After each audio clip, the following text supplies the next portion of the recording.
जारी रखेंगे। बहुजन अफसर है ज्योति करके उसको काफ़ी जो है वायरल किया जा रहा है, क्या और महिलाएं भी तो अफसर हैं, उनको निशाने पे क्यों लिया गया है मीडिया में? देखिए, हमारे अफसरों को ये मान लेना चाहिए कि उनका उत्पीड़न करने का वो कोई मौका नहीं चूकेंगे।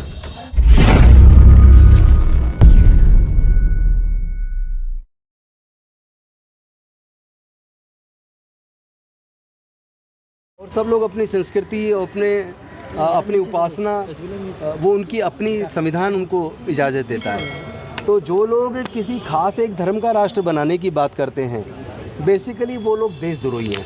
क्योंकि अगर उनकी बात को जायज़ ठहराएंगे तो जो लोग खालिस्तान बनाने की बात कर रहे हैं फिर उसकी बात को क्या कहेंगे?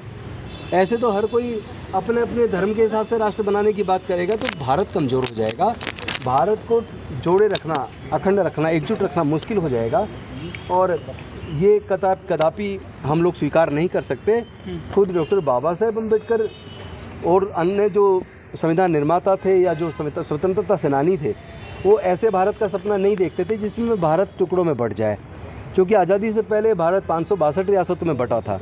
बाबा साहेब ने उसको पूरा एकजुट करके एक राष्ट्र के रूप में खड़ा किया और एक ऐसा संविधान दिया जिसमें तमाम विविधता, तमाम जाति धर्म के लोग, अलग अलग संस्कृति भाषा के लोग किस तरीके से एकजुट रह के भारत को मजबूत कर रहे थे। लेकिन ऐसे में कुछ नकली साधु संत जिस तरह भड़काऊ भाषण दे रहे हैं और मारकाट मचाने की बात कर रहे हैं, हिंदू राष्ट्र की बात कर रहे हैं, बेसिकली ये लोग देशद्रोही हैं। देश को तोड़ने की बात कर रहे हैं और देश तोड़ने से ही नहीं बनेगा, देश जोड़ने से बनेगा।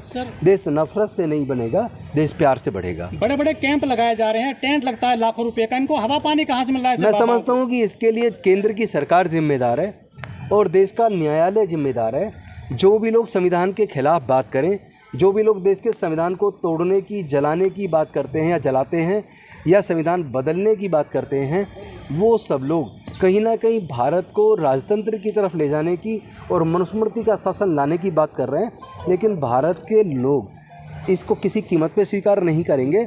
मैं उनकी तरह की नफ़रत की बात तो नहीं करूंगा, क्योंकि मैं तथागत बुद्ध बाबा साहेब को मानने वाला हूं। मैं प्यार में भरोसा करता हूं, करुणा में भरोसा करता हूं। मेरा ये मानना है कि भारत को अगर मजबूत होना है, दुनिया के सामने विश्वगुरु बनना है, तो जैसे सम्राट अशोक के टाइम पर भारत विश्वगुरु था तो भारत बुद्ध का देश था, उसी तरह बुद्ध का जो शांति और मानवता का संदेश है, दया ममता करुणा प्रज्ञाशील और मैत्री का जो संदेश है, उसको आत्मसात करेगा तो भारत मजबूत बनेगा। अन्यथा अगर इस तरह के नफरत पैदा करने वाले आके कैंप्स लगाएंगे, भाषण देंगे, कथाएं करेंगे और भारत सरकार उनको गिरफ्तार करने की बजाय ऐसे लोगों की मदद करेगी, ऐसे लोगों को प्रोत्साहित करेगी और कोर्ट ऐसे लोगों को जेल में डालने की बजाय खुला छोड़ देगी, तो निश्चित तौर पर भारत कमजोर होगा। आज जब बुद्ध पूर्णिमा की जो है मनाया गया है, धम्मचक्र मनाया गया है, लेकिन सावन की भी शुरुआत हो जाएगी। वो जो SC/ST OBC बड़े पैमाने पर सावन में कांवड़ लेने जाते हैं, धार्मिक महीने कहा जाता है। देखिए, ये बेसिकली वो अज्ञानता बस ऐसा करते हैं। मुझे कोई बता दे जो अरबपति खरबपति लोग हैं या करोड़पति लोग हैं, पैसे वाले लोग हैं, ऊंची कुर्सियों पे जो बैठे हैं, जो व्यापारी हैं, वो क्यों नहीं जाते कावड़ लेने?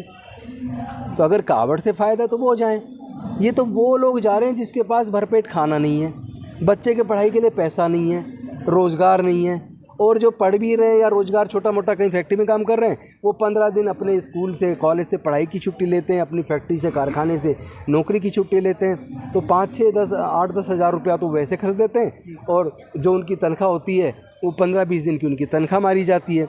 तो पूरा केवल और केवल नुकसान है। अंधविश्वास पाखंडवाद से किसी का भला होने वाला नहीं है। इसको प्रोत्साहन तो सरकार खुद दे रही है, क्योंकि जगह जगह कैंप लगे होते हैं, उनके पानी और खाने की व्यवस्था। सरकारें ये कह लीजिए कि कुछ पार्टियां केवल सत्ता में बने रहने के लिए, चुनाव जीतने के लिए ऐसी गलत चीज़ों को प्रोत्साहित कर रही हैं जिससे भारत कमज़ोर हो रहा है, जिससे भारत का गरीब और ज़्यादा गरीब हो रहा है, भारत में अशिक्षा बढ़ रही है, भारत में कुपोषण बढ़ रहा है, भारत में बेरोजगारी बढ़ रही है और ये सरकारों के संरक्षण में हो रहा है, क्योंकि वो केवल सत्ता प्राप्त करने के लिए ऐसी चीज़ों को बढ़ावा लेकिन दे रहे हैं। अफसर सब पैर दबाते हैं, फूल बरसाते हैं हेलीकॉप्टर से, उत्तर प्रदेश में स्पेशली, ये तो उनको जो है काफ़ी मनोबल बढ़ता है युवाओं का। तो मैं ऐसे नेताओं से पूछना चाहता हूँ जो फूल बरसा रहे हैं, मैं कहता हूँ फूल ऐसे मत बरसाइए, आप उनको रोज़गार दीजिए, उनके बच्चों की पढ़ाई का इंतज़ाम कीजिए।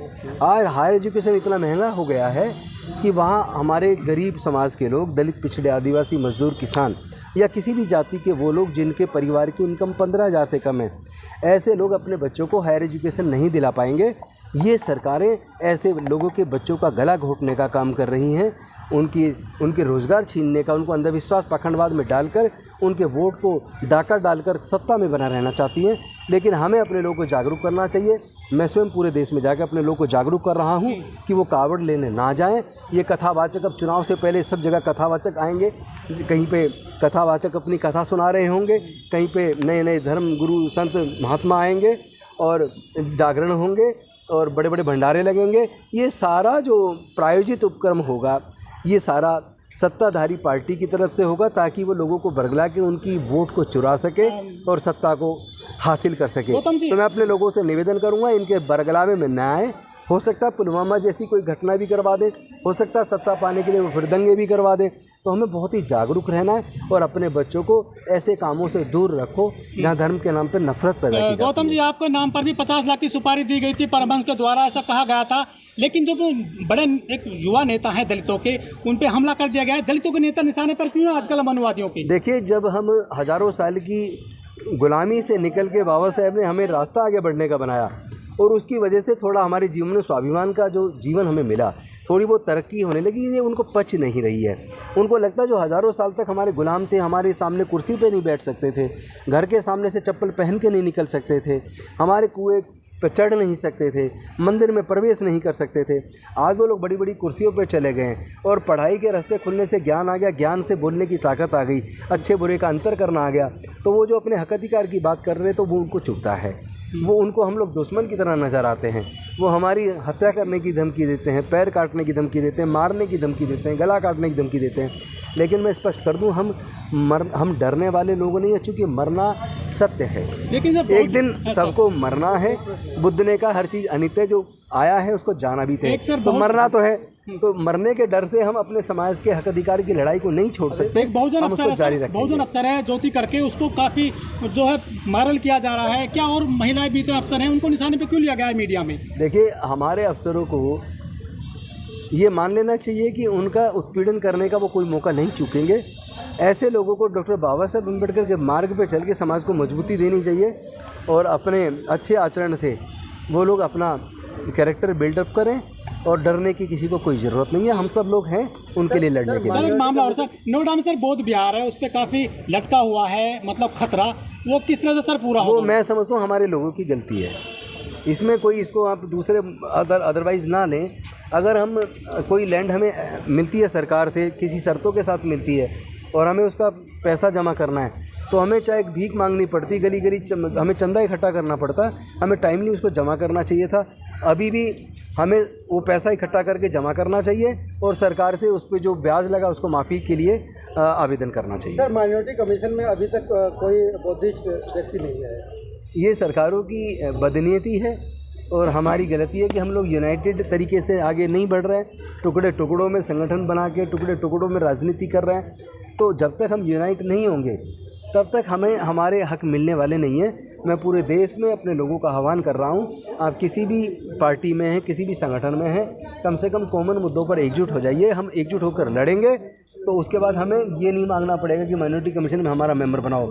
ये तो वो डर के, चूँकि उन्हें वोट की राजनीति की वजह से वो लोग डर के अपने आप आपको बना देंगे, उसकी चिंता करने की ज़रूरत नहीं है। सर, आप लोग लगातार बहुजन समाज को जागरूक कर रहे हैं, लेकिन बड़ा सवाल ये है कि आखिरकार अभी तक वो जागरूक क्यों नहीं है? क्योंकि हिंदू राष्ट्र की हुंकार भरने में, रैलियों में वो बहुत ज़्यादा मैं इस बात से बिल्कुल सहमत नहीं हूँ कि वो जागरूक नहीं हो रहे हैं। ये जागरूकता ये जिसकी वजह से नफरती लोग हमारी गर्दन काटने की बात कर रहे हैं, इस बात का परिचायक है कि हमारा समाज जागरूक हो रहा है। हमारी बड़ी बड़ी सभाएं हो रही हैं, हमारे युवा युवतियाँ फेसबुक के माध्यम से, ट्विटर के माध्यम से खुलेआम अब न्याय की आवाज़ बुलंद कर रहे हैं, लड़ाई को लड़ रहे हैं। इसी से तंग आकर, परेशान होकर जातिवादी मानसिकता वाले लोग ये धमकियाँ दे रहे हैं। इससे डरने की ज़रूरत नहीं है। एकजुटता आ रही है, समाज मजबूती की तरफ बढ़ रहा है और आप लोग बस एकजुटता की अपील सबसे कीजिए। एक सवाल और सर, बिहार में जो है तेजस्वी यादव की सरकार है, डिप्टी सीएम है, लेकिन वहाँ उज्जवल यादव नामक युवक को थूक चटवाया गया है राजपूत युवकों के द्वारा। कैसा हिंदू राष्ट्र से चटवाया गया? उनको मुंडन भी किया है, बाल भी काटे हैं।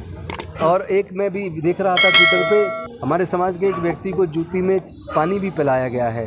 पानी एक के कुएं से ले लेने पे की हत्या भी हुई है। तो इस तरह की घटना पूरे देश में लगातार चल रही हैं, बल्कि अब ऐसा लगता है जैसे बढ़ रही हैं। तो दो कारण हो सकते हैं बढ़ने के। एक तो ये कि पहले लोगों की नोटिस में ना तो बहुजन सोशल मीडिया इतना एक्टिव हो गया है, उससे वो चीज़ पब्लिक की नज़र में आने लगी है। और दूसरा ये भी हो सकता है जब आप जागरूक होते हैं और अपने हक अधिकार के लिए लड़ते हैं तो जातिवादी गुंडे वो उत्पीड़न बढ़ा देते हैं डराने के लिए। लेकिन हमारे लोग डरेंगे नहीं, हमारे लोग शांतिपूर्वक तरीके से बाबा साहब और बुद्ध के मार्ग पर चल के अपने अधिकार सुनिश्चित करेंगे। शुक्रिया।